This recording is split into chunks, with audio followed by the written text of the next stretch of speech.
When I started my YouTube channel earlier this year, I was in the middle of pre-production on my film. Why did I think that was a good idea? I'm not sure. If I had to guess, it's probably because I was already in the middle of something that was time intensive and creative. And so I was like, let me just do some more of that. I don't know about you, but for me, the adage, a body in motion stays in motion, is very, very true. So if I'm working on something, I start to get in the habit of wanting to work on things, which can sometimes get me into trouble. I'd had the idea for this channel for years and I knew that it would be a good idea. And like every 6 months or so, I would check just to see if anybody had started doing this yet, and they hadn't. So I was like, it's meant for me. So in the middle of producing a film, I decided to launch this channel. And I did an okay job at balancing the two. Most of my uploads were on time. If they weren't on Monday, they were on Tuesday, but they still came at a pretty weekly cadence. I wasn't perfect, but I stuck it out and I was proud. I kept going until I didn't.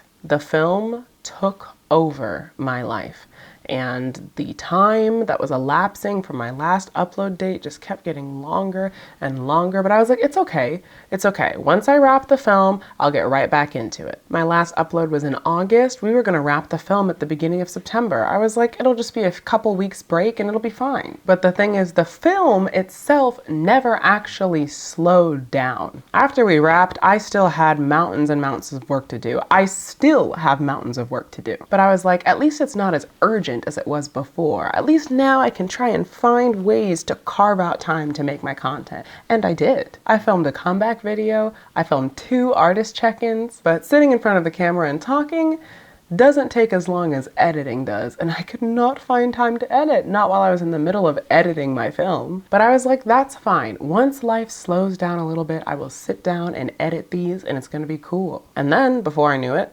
I was in Australia. I booked a gig. I was going through a million things in my personal life. Basically, life never slowed down. New things kept popping up and popping up and popping up, and my plate was never less full. Maybe it had different stuff on it, but it was always full. And the more I kept waiting for the perfect time to come back, the perfect time to start again, the more time passed, because the perfect time does not exist. Which leads me to the thesis of this video. Start now. Not next week, not on January 1st. Start now. Start late, start again. Start in December, start on a Thursday. You don't need a new week, a new month, a new year, the perfect time to start or to start again. Bargaining with yourself on when you can do the thing that you want to do is a really good way to run out the clock on your precious life. There is no perfect time to do it. And that goes in both directions. You can start right now instead of starting on January 1st, because there's no such thing as starting too early. And you can start right now even though you didn't start 6 months ago, because there is no such thing as being too late. I'm not saying don't do your research. You know, if your research suggests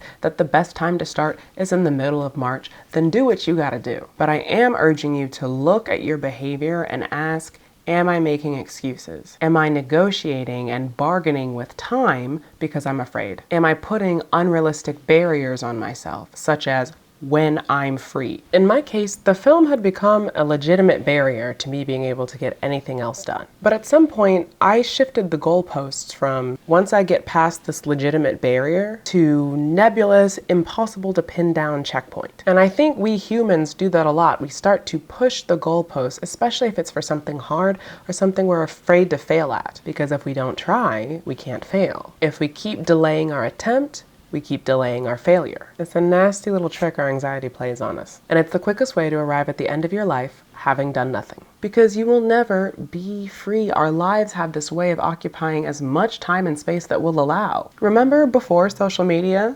If you were alive then. Think about how much time social media takes up in your life right now. If you were the average American, your screen time is reading like 5 or 6 hours. Before social media exists, you did something with those 5 or 6 hours. You weren't just sitting with an empty 5 or 6 hours in your day. How is that so? Because our lives just shift. Things fill in the gaps. You will never just magically have free time unless you've intentionally carved out free time. I don't have downtime unless I write it in my planner. Similarly, you're never gonna have time to do the thing unless you just put your freaking feet down and say, today's the day. I'm finding the time, I'm carving it out. So, whatever your thing is, even if you can only find 20 minutes for it, start now. because it is never too late to start. It is never too late to try again, and you don't need to wait. You don't need permission. You're in charge. So here I am, starting again, excited to try all sorts of holiday recipes, excited to share an original recipe of my own, and excited to dabble in other types of content as well. I hope you've been well, I hope you've been enjoying your holidays, and I will see you tomorrow on Imani Monday. Bye.